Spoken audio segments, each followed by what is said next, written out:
Qeybət haqqında mən elə şeylər danışaram sizə, Allaha and olsun dəhşətə gələrik. O qeybətin pisliyi haqqında Quran heç bir yerdə demədiyi ifadəni qeybət haqqında işlədir. Hətta Peyğəmbər sallallahu buyurur ki, qeybət zinadan da pisdir. Zinadan da. Niyə? Deyir, çünki zina eləmirsən, tövbə eləyərsən, bağışlanar. Qeybətdə tək tövbə ilə bağışlanmır. Həm də gərək haqq sahibindən sən gedib halallıq alasan. Deyir, qiyamət günündə hədisdir. Deyir, qiyamətdə bu əməl dəftərimizi bir gün verəcəklər bizə. Yəqin ki, indi belə bir şey olacaq da. Misal olaraq bunu nəzərdə tuturam. İndi nəsə oxunula biləcək bir şey.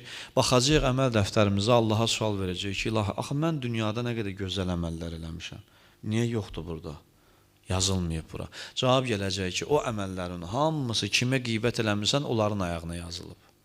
Deyir, bir dəstə adam olacaq ki, əməl dəftərinə baxacaq, deyəcək, axı ilahi, sən mənim bu əməl dəftərimə mənim etmədiyim gözəl işləri yazmısan, xeyir işləri yazmısan.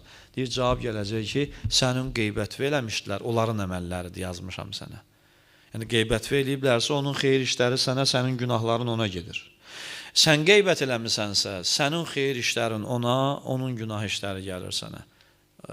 Ona görə də qeybət bu mənada pis günahdır, bu mənada ki, insan ləyaqətin hörmətdən salır, adamın şərəfin, hörmətin. Yəni, cəmiyyətdə qeybət çoxalanda hörmətli insan qalmır da.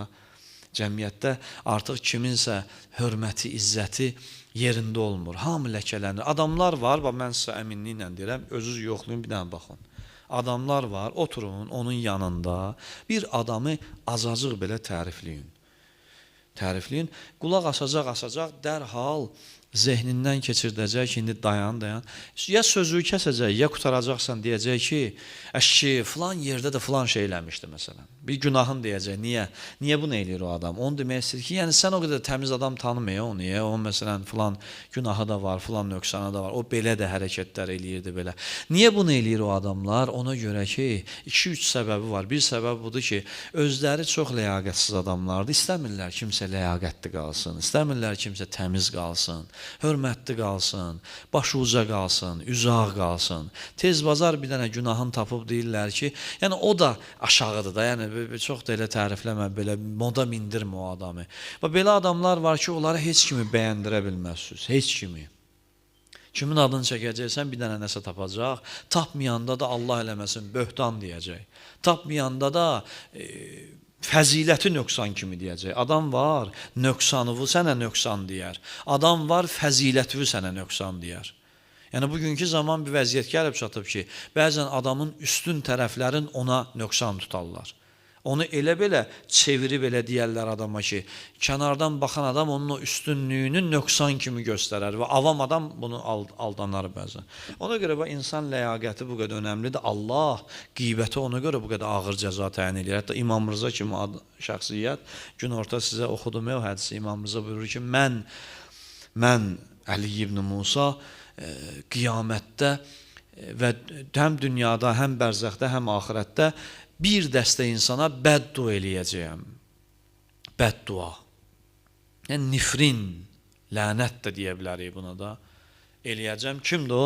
Buyurdu, o adamdır ki, biri ilə yaxınlıq eləyəndə, dostluq eləyəndə, onun bir pis hərəkətini görəndə, vurar yaddaşına